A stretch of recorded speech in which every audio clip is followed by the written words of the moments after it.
So let's talk about a few of the slightly more controversial changes that Games Workshop made to 40k 10th edition, and how people are feeling about them now we've had a few months for the dust to settle.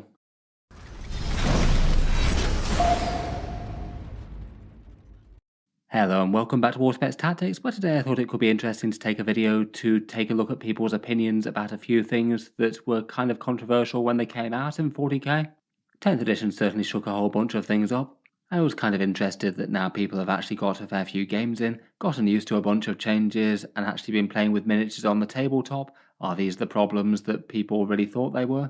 Or are people going to be pretty happy just to accept these as the way that things are done now, and not be putting any pressure on Games Workshop to change things around the next time they decide to take a big look at how the game works? With that in mind, I thought it might be interesting to do a quick community poll to focus on a few of the more controversial issues that came out at the time. A couple of areas of army building really weren't liked when they first dropped, things like the fixed squad sizes and Wargear being entirely free. Also the big debate of chapters and sub-factions versus the new style detachments, generally broadly at least fairly positively received, but plenty of people don't really like the new system. And also the wholesale removal of the psychic phase, which makes that entire area of the game feel very different indeed. For each of these I thought we'd go through the change, how it is now in 10th edition and how it differs from previous ones, and what people's overall sentiments are for it via the community poll, after half a year or so worth of gameplay. First up, let's start with fixed squad sizes. Previously, throughout most of 40k's history, in 9th edition and before, you could basically have as many models in a squad as you wanted, although it might have often made sense to build to things like 5s or 10s for war gear limitations and things like that. In general, you could basically field however many you wanted. Say take a core of a squad like a tactical squad with 5 main guys, and then add in a few other models to it. So you could maybe have an 8-man squad on the board if that's what made sense for you. Each model would cost its own individual points, so that would work out with the point system. Now in 10th edition though, you have to buy things in set chunks, usually things like 5s and 10s for say units like Space Marine Intercessors, occasionally squads of 3s and 6s for some elite infantry that are sold that way, say Admech Cerberus Cavalry or Space Marine Bikers. And though you can technically field a number in between the amounts listed, it doesn't usually actually make any sense given that you're still paying in points for the full amount. Often it's going to be strictly suboptimal outside of a few weird niche things like say characters attaching to a unit inside limited transport space. In general, though this is now probably second nature to most people playing 10th edition, it still doesn't look like it's a popular change. On my community poll, just over half of you seems to dislike it more than you like it, around about a quarter of people disliking it a lot. It does seem that this one was one of Games Workshop's most unpopular changes when they brought out 10th. I feel like the system does have its positives perhaps. For army list building, you get some really quite clear decisions. Do you have the squad in its smaller form or build out into the defined big unit?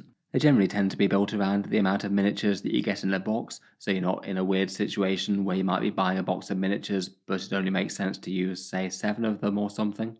And in some ways it can give Games Workshop a bit more nuance with points cost for some units. Say for example, if you had a cheap Horde type unit that came in squads of 10, there'd be scope for it, say, being 55 points rather than having to have a points per model that would lock it to 50 points or 60, so I guess that is one advantage game balance wise.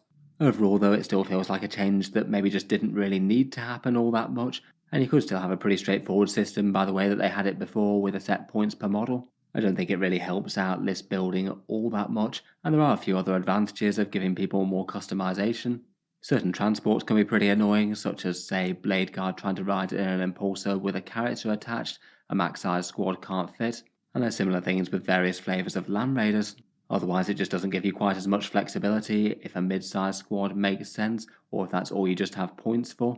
You don't have as much use for random extra models that you might have acquired that didn't come out of just a prescribed Games Workshop box, or if say you lost a miniature within a pre-purchased set.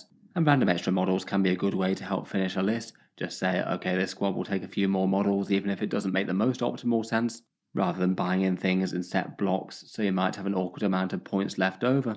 I'm sure the Khorne Berserkers aren't over-enthused about not being able to run in their customary 8s, though the Plague Marines interestingly did survive with being able to do so, as Games Workshop rectified that in hindsight after they realised that their kit only came with 7. Perhaps hand in hand with those fixed squad sizes was the handout of free war gear that happened in 10th edition. This had been a trend that had been happening throughout 9th edition and before, Previously in 40k, the idea would be that you'd pay points per model and then points for any upgrades, like giving units exciting special weapons like plasmas or melter guns, or special weapons on the sergeant, or even things like squad upgrades, like say adrenal glands for Tyranids. Gradually throughout 9th edition, perhaps to get us ready for 10th edition, Games Workshop often buffed armies by making their Wargear choices free, so it meant that you could have a maximally equipped squad and not feel bad about taking all the quirky random fun upgrades that come with the kit, even if they maybe don't make optimal sense to buy in if you had to pay for them in points individually. Nowadays, you basically just pay 1 points cost for the unit, and you can take any legal loadout that they can take, which does feel a little bit like power level from past editions, perhaps particularly in combo with the fixed squad sizes. Overall, for how this one went down, it looks like this one's maybe a little bit more mixed feelings compared with the fixed squad sizes. Again, around about 50% of people dislike it still, though the people who actually like the free war gear costs is a lot more pronounced. Around 40% of people think that it's actively a good thing, as opposed to quite a bit less for the fixed squad sizes. I feel like for this one there's probably a fair few more arguments that you can make for it being a good idea. Having never feels bad about fielding all the fun and destructive weaponry for each unit, I think it's generally kind of fun. Previous to that, it often made best sense just to field kind of boring units without special weapon upgrades, particularly if they weren't really aimed to be your primary damage dealers. And things like power weapons on sergeants for units that are more ranged focused were often a waste of points. The system does work quite well for any weapons for, say, big units that are quite well balanced against each other. If Games Workshop does get it right and makes multiple different weapon types spit out kind of similar numbers to each other just with different optimal targets, and that's all well and good. And it's easier for list building with everything in a multiple of 5 and just one cost rather than having to fiddle around with extra war gear costs, say adding them to army building type apps. I think it also has some advantages for Games Workshop themselves if they decide that a unit is either too overpowered or too underpowered. There's just the one core value for them to adjust. They can make the entire unit offering just that little bit cheaper or more expensive until they get it to a place where it actually is useful and feels right. For all those positives though, it does throw up quite a lot of negatives and criticism. Now, rather than the fancy war gear often being a bad idea, it's more the base squads that tend to be overshadowed. Say, for example, it doesn't really make sense to field plain marines with bolters or Deathwatch veterans that aren't picking up things like fancy frag cannons or heavy thunder hammers. Unless they split the datasheet and have 2 different loadouts for different weapons, then it just doesn't really make sense to field more standard guys. Some units they kind of went the other way and decided that they would try and make all the weapons be roughly the same value. Say, for example, Wolfen with their Wolfen hammers don't get the sort of Thunderhammer profile that you'd expect due to having to be balanced against the Wolfen claws. And the whole unit has to have a sort of mediocre anti-infantry sort of damage output, because for them it seems that they didn't want one loadout to vastly overshadow the other. Otherwise, there's loads of cases in 40k where they just kind of get it wrong. Lots of weapons like Devastator heavy weapons are a bit imbalanced. I'd much rather have, say, las cannons compared with heavy bolters, and you might be able to at least narrow the gap a little bit if one costed significantly more than the other. And whole squad upgrades are a thing that you can't really do anymore either, not unless you give it some sort of trade-off and downside to the upgrade. Say, for example, Tyranids with adrenal glands or toxin sacs. Unless you make it a trade-off or a downgrade compared with other options, it just makes flat sense to buy in the entire unit with the upgrade, which is why you get things with what they've done with things like the Tyranid Ravener Thorax weapons, or Tomb Blades with their shield veins having to drastically reduce the unit's movement. Feels like you could potentially have a more limited system where only a few meaningful and scary squad upgrades cost a little bit more, though I guess there are some advantages to keeping things simple. It does seem to be something that genuinely defines the community quite well. Another really big shake-up was the idea of replacing the Subfaction special rules with Games Workshop's new detachments. In things like 8th and 9th edition, Subfactions from the lore got bonus special rules that you layered on top of the standard army rules, often having things like a chapter trait, legion trait, or regimental traits that applies to most of the models in the army, and then also access to a few bonus options like special relics, warlord traits, and stratagems. Imperial Fist had better bolters, Evil Sons had red ones going faster. It was an interesting way that you could realise a little bit of the lore on the tabletop. Now though, this has generally been replaced by detachments, the idea that you swap out your primary army rules for a different way for your force to fight, regardless of which sub-faction you hail from. So you could have Ultramarines both taking up them perhaps more classic Gladius force, or fielding a tank armoured spearhead with an Ironstorm spearhead, if that was the force of Ultramarines that you were fielding with heavy armour. Space Marines are the only army that received a chapter-style sub-faction system on top of that, though rather than giving every model in the army its own special rules, it was just a way of rationing out the special characters and not having every Space Marine list turn into a big mix of all sorts of special characters from across the lore.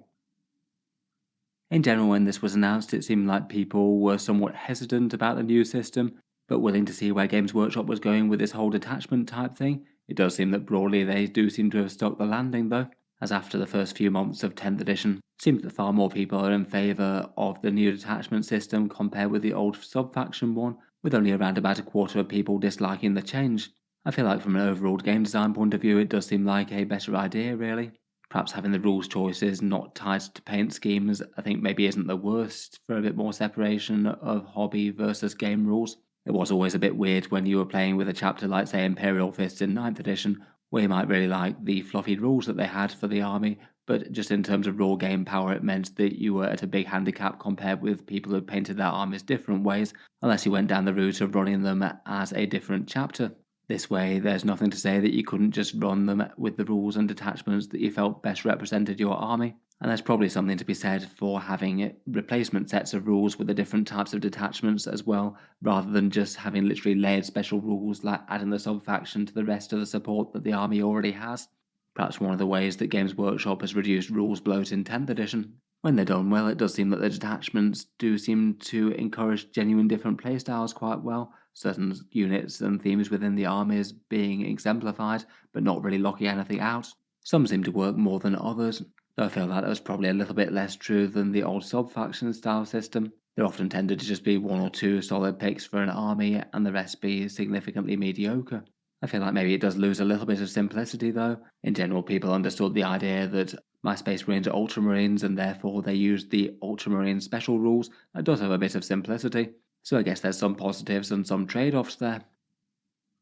Next up, we've got the 40k Psychic phase, which was a thing in 8th and 9th edition, but then they went away and reinterpreted the way that psychic powers worked, and maybe this is an area that at least a fair few players wouldn't mind being realised again in some way.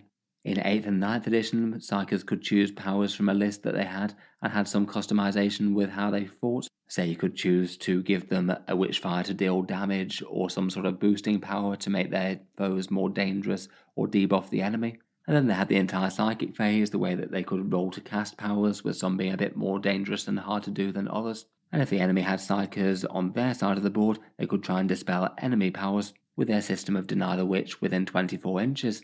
Now though, the Psychic phase is definitely a lot less intense in terms of rules. It's literally just realised as datasheet abilities that could allow buffs to say your own individual unit or unit nearby, or just literally psychic weapons with their own profiles, actual attacks with their own strength and AP and things, and a few armies do things a bit differently, with Thousand Suns getting access to their own cast of spells with Kabbalistic rituals, and certain variation in spells now being more locked to individual physical models, say the difference between a Space Marine Librarian and Terminator Librarian, as opposed to either model having the choice of a whole roster of Space Marine spells. Again, overall, I'd say that this one is one of the ones that people are a little bit more mixed on. There does seem to be a slight preference for people disliking the change as opposed to actually liking it, around about 45% versus about 30%. I guess it kind of depends on what you want out of the Psychic phase and whether you prefer a bit more of a streamlined game that has less phases and focuses a bit more on the core mechanics as opposed to having the sort of Psychic mini-game that some races took part in and some races didn't. It's probably most of a shame for the armies that really did rely on their Psychic very heavily, maybe Thousand Suns and Grey Knights in particular. For some advantages, I feel like not having literally every bit of Psychic damage be mortal wounds maybe wasn't the worst idea in the world. It means that you can actually have some Psychic powers that kill infantry better than vehicles and heavy things, and overall that's not the worst. It definitely speeds up play a little bit, not having to roll to cast literally every spell, with the chance for the opponents to think about denials all the way through. And in the new game, they still seem to have managed to keep some of the old feeling of Perils of the Warp going into it. Plenty of the Witchfires still have the hazardous keyword, so the chance to take some mortal wounds as a bit of backlash, or just a 1 in 6 chance to take some meaningful damage if they're trying to cast some of the things on the datasheets that are a bit more advanced. Perhaps for main negatives, in general I feel like the 8th and 9th Psychic phase was one of the best received versions of that rule throughout the several previous editions of Warhammer 40k. I think it certainly beats the random tables of 7th edition that you'd have to spend a lot of time rolling on pre-game for those. And the way that Deny the Witch worked I thought was fairly straightforward and intuitive, giving you the chance to have a bit of psychic defense for your psychers near the middle of your force. But in general it wasn't so much that it was oppressive and completely stopped a psychic army from doing what it could do. Perhaps more than that though, I think that people missed the bit of character customization it could give you. It was a fun choice that you could choose between a whole bunch of different interesting options. While it did mean that some of the same spells did get picked time and again, I think people did generally like the character customization. Psychic defense abilities do feel a little bit weird in 10th edition as well, basically having no chance to mess with any sort of psychic buffs or things that don't directly deal damage. In general, they tend to take the form of feel no pain type saves against psychic attacks or maybe mortal wounds. Overall doesn't really feel the worst to me, but it maybe is a little bit blander than the previous incarnation perhaps. So anyway, look forward to hearing your thoughts on these 4 areas of rules changes that Games Workshop has done since 9th and 8th edition. Let me know what you think of these for how they affect your army down in the comments below. If you've enjoyed the video, then feel free to subscribe to Auspex Tactics. I'll certainly keep the regular 40k videos coming. I do tend to post new ones just about every day, so feel free to subscribe or check back later if you'd like to see more. Finally, if you have been enjoying all the videos on the channel, I would just like to mention that Auspex Tactics does have a Patreon page as well, and you can find that linked in the video description if you'd like to help support and keep these videos coming. Channel patrons do get a fair few advantages, seeing certain videos early, regular votes to see what sort of things come next on the channel, and automatic entry into the regular prize giveaways with a chance to win some big model kits each month. If any of that sounds good to you or you'd just like to help support, the link is down in the video description. In any case, a massive thank you for listening, and I'll hope to see you guys next time.